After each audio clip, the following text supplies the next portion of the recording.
sur cleboaoriginal.com. Merci de votre fidélité. Émission 5 minutes avec César Ngadi. Pour rappel, Boébike émission il y a 5 minutes.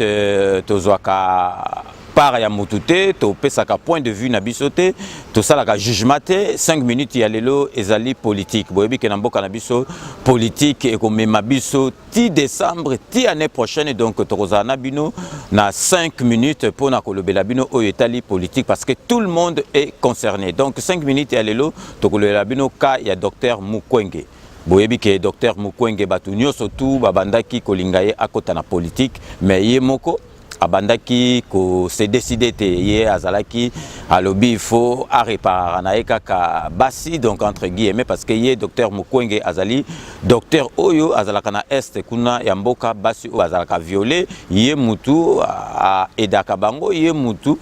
a salisaka bango donc azali vraiment mutu moko ayebani na monde mobima mindele balingi ye parce que oyo asalaka ezali kozala vraiment motema malamu. Mais docteur Mukwege tomoni weekend oyo itoleka na Paris azalaki na Champs-Élysées asalaki conférence de presse azali d'accord akoma président ya transition asimba transition na maboko na ye asala yango tiba pona président mususu mais alingi soki ye akozala Kabila azalate donc andimi ke akoma président ya transition mais sans Kabila. Siko bino ndeng bozotala biso boyebike 5 minutes avec César Ngadi biso to sala jugement tête to pesa bino ba élément bino nde bo juger yango. Siko yo ndeng bozotala biso est-ce que bino bomoni idée wana ya docteur Mukwege ezali bien ba misu balobi na biso docteur Mukwege za penza bien parce que talaka ndenge ya azali mutu mo déjà aza mutu malamu na makambo oyo asala na est na basi o bazalaki violé o bazalaka violé ye mutu akipara bango donc aza mutu mo soki lelo asali makambo ya mboka transition azala mutu mo penza akozala corrompu te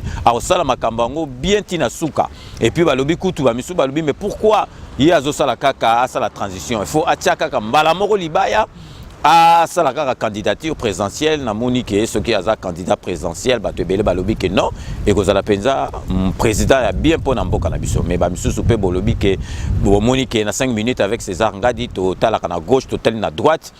balobi que non docteur Mukwege foyer bah politique et opération chirurgicale ezali chirurgie esthétique ou bien nini donc ezate que au moins si azo opérer moi si politique ezali politique donc atika la makambo na ye o azo sala na est ya coopérer ba femme violée atika makambo politique ezali pona été mais ba misu balobi politique ezala pona été pona ezali congolais azana droit ya ko sala o alingi parce que de toute façon cause la président de la République ba côté la ngo classité que obima comme président de la République ba président de la République nyoso ba witara quelque part na métier na bango mo bazalaka nango après ba komi président soka si président aza susute arozonga la métier na yakala ndenge to monaka na poto balobi ku ba misusu ba bima dans les néants ba komi ba président bongo docteur Mukwege pourquoi arokoma présenté bino mutu bozolanda biso boyebisa biso est-ce que idée oyo docteur Mukwege azui ezali bien pona mboka ou bien ezali mabe bino nde mutu bozolanda biso bokopesa biso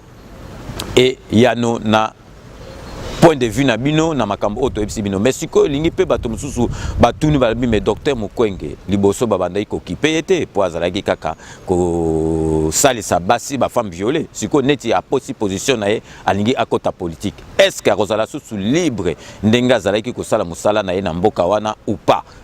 Exemple to monaki Katumbi azalaki kuna na Katanga bana ko sala musala na ye bien tango azalaki na ye gouverner bakipaki était tango ka apesi position na ya sala politique bomoni makambu ebimeleli est-ce que ndenge docteur Mukwege lelo alobi atia libaya kota na politique alobi ye azali na ye alingi na ye asala soki ba proposer akoma na ye président transition akosala yango est-ce que akozala sous libre ya ko exercer musala na ye ya ki docteur na mboka wana ekulukola ye mindondo te. Donc comme on dit toujours na 5 minutes avec César Ngadi, nous vous laissons le soin d'en tirer vos conclusions et de nous faire parvenir sans hésiter vos commentaires sur le site cleboaoriginal.com. C'est ainsi que s'achève ces 5 minutes avec César Ngadi. Nous allons nous retrouver très prochainement pour un nouveau numéro. D'ici là, portez-vous bien et à très bientôt. N'oubliez pas, tout le monde est d'accord et il en restera ainsi pendant longtemps. À très bientôt.